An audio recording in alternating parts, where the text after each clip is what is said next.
بسم اللہ الرحمن الرحیم۔ بھائی اللہ تعالیٰ کو میں زیادہ پسند ہوں یا پھر وہ عیسائی؟ اس کا سوال سن کر میں نے ایک لمحے کے لیے غور کیا، پھر کہہ دیا کہ یقیناً کلمہ گو مسلمان ہونے کی وجہ سے آپ اللہ تعالیٰ کے نزدیک زیادہ بہتر ہوں گے۔ میرا جواب سن کر وہ کچھ سوچنے لگا، لیکن پھر میں نے اس سے پوچھا کہ تم نے یہ سوال کیوں کیا؟ تو اس نے بتایا کہ میرا ایک دوست محمد حسن اور ایک ہمارا عیسائی دوست جس کا نام عاتق مسیح تھا، وہ بیٹھے ہوئے گپ شپ کر رہے تھے کہ اس دوران حسن بھائی نے کہا، میرے پیٹ میں درد ہو رہا ہے۔ تو ہم نے فیصلہ کیا کہ حسن بھائی کو لے کر ہسپتال چلتے ہیں، ان کی دوا وغیرہ خریدتے ہیں۔ جیسے ہی ان کی طبیعت کچھ بہتر ہو جائے گی تو ان کو لا کر گھر اتار دیں گے اور اپنے اپنے گھروں کو چلے جائیں گے۔ میں عاتق مسیح اور حسن بھائی ہسپتال چلے گئے۔ جب ہم لوگوں نے ایمرجنسی میں چیک اپ کروایا تو پتہ چلا کہ حسن بھائی کو گردوں کی وجہ سے درد ہے، اس لیے کچھ دیر کے لیے ہسپتال میں داخل ہونا پڑے گا اور ان کو ایک ڈرپ لگ جائے گی۔ ہمارے پاس ڈاکٹر کی بات ماننے کے سوا کوئی اور آپشن بھی نہیں تھا، اور ہم نے حسن بھائی کے درد کی شدت کو دیکھتے ہوئے بنا کسی تاخیر کے ڈاکٹر کی بات مان لی۔ حسن بھائی کو ایڈمٹ کروا دیا گیا اور ہم دونوں دوست باہر گراؤنڈ میں بیٹھ گئے اور گپ شپ کرنے لگے۔ حسن بھائی کے پاس ایک موبائل رکھ دیا گیا تاکہ وہ ضرورت کے وقت ہم کو کال کر لے۔ میں اور عاتق مسیح باہر گراؤنڈ میں بیٹھے گپ شپ کر رہے تھے کہ اس دوران ایک بھیک مانگنے والی لڑکی ہمارے پاس آئی۔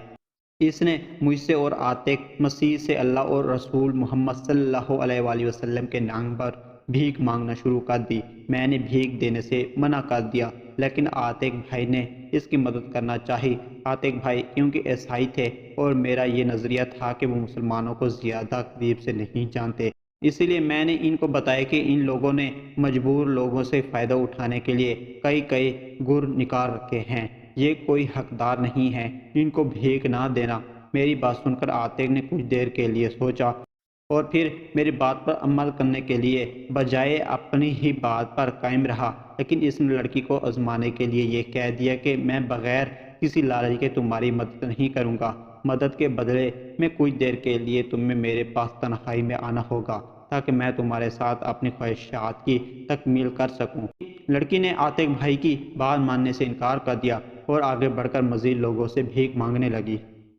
میں نے اپنی بات پر مہر لگاتے ہوئے عاتق بھائی سے کہا کہ اگر وہ مجبور ہوتی تو آپ کی بات ضرور مان جاتی، لیکن اس کے پاس آپ کے علاوہ بھی کئی اور آپشن بھی موجود تھے، اس لیے اس نے آپ کا انتخاب کرنے کی بجائے اور لوگوں سے بھیک مانگنے کا فیصلہ کر لیا ہے۔ اگر وہ ضرورت مند ہوتی تو آپ کی بات مان جاتی۔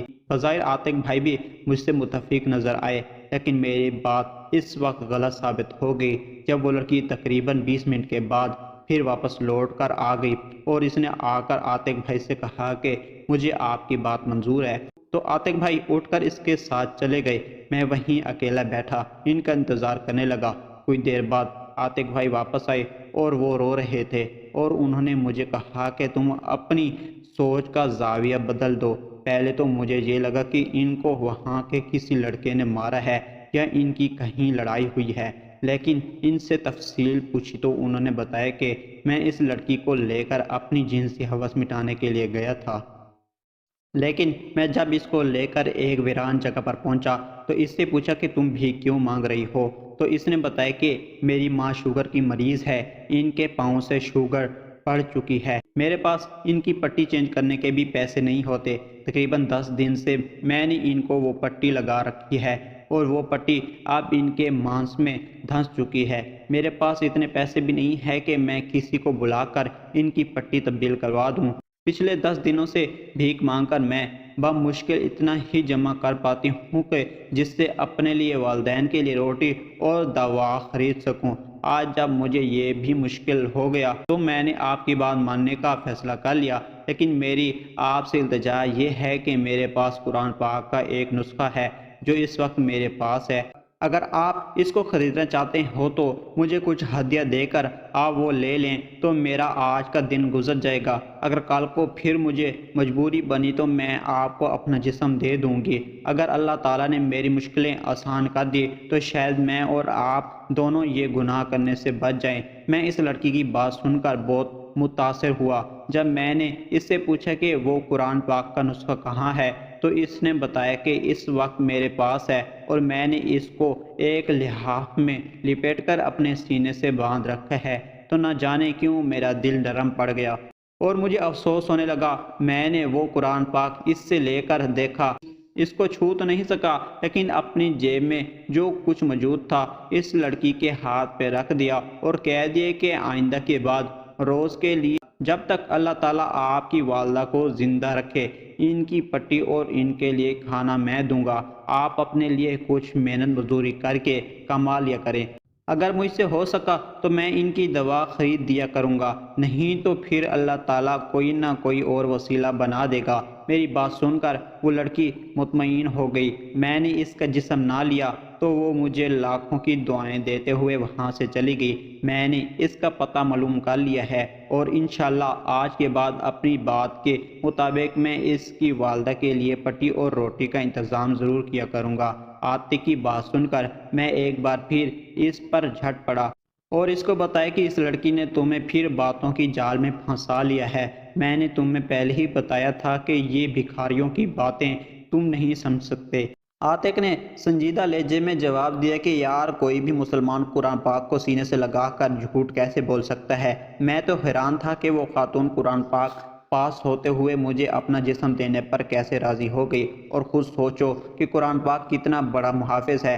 مجھ جیسے شیطان سے قرآن پاک نے اس کی تنہائی میں بھی یوں حفاظت کر لی جیسے کوئی انسان مکھن سے بال نکال لیتا ہے۔ ابھی ہم اسی بحث میں الجھے ہوئے تھے کہ حسن بھائی کی ڈرپ ختم ہو گئی اور ہم لوگ فارغ ہو گئے، ان کی طبیعت سنبھل گئی تو ہم اپنے اپنے گھروں کو واپس آ گئے۔ اس واقعے کے بعد مجھ میں اور عاتق مسیح میں تھوڑی بہت دوریاں ہونے لگی، جو بعد میں مکمل طور پر رابطہ ختم کرنے پر منتج ہوئی۔ اس کے بعد عاتق ہم سے مکمل طور پر کٹ آف ہو گیا اور پتہ نہیں کراچی میں کہیں شفٹ ہو گیا۔ چاہ کر بھی ہم لوگ اس سے رابطہ نہیں کر پائے، لیکن میرے دل میں یہ چبھن ضرور تھی کہ میں نے اپنے طور پر بہت سارے لوگوں سے پوچھا ہے کہ اللہ تعالیٰ کے نزدیک زیادہ میں ہوں یا یہ مسیح ہوگا، تو سب لوگوں نے مجھے یہی جواب دیا کہ اللہ تعالیٰ کے زیادہ نزدیک بطور مسلمان آپ ہی ہوں گے۔ لیکن اپنے اعمال دیکھ کر نہ جانے کیوں میں خود سوچ میں پڑ جاتا ہوں۔ اس کی بات مکمل ہو گئی تو میں نے اس کو بتایا کہ جب سے تم نے اپنی حقیقت کے بارے میں بتایا ہے تب سے میں خود بھی سوچ میں پڑ گیا ہوں کہ کیا تم مسلمان بھی ہو یا نہیں۔ اسی لیے اب تمہاری بات مکمل ہونے کے بعد میں یقینی طور پہ یہ نہیں کہہ سکتا کہ اللہ تعالیٰ سے زیادہ قریب تم ہو یا پھر وہ مسیح ہے، لیکن میں تم سے اتنا ضرور کہوں گا کہ کسی بھی انسان سے ایسا سوال کرنے سے پہلے اس کو اپنی حقیقت ضرور بتانا، تاکہ وہ یہ بات سوچ سکے کہ اس سے پوچھنے والا خود انسان بھی ہے یا نہیں، کیونکہ بہرحال انسان باقی تمام مخلوقات میں سے اللہ تعالیٰ کے زیادہ قریب ہے، اس لیے اللہ تعالیٰ نے اس کو اشرف المخلوقات بنایا ہے۔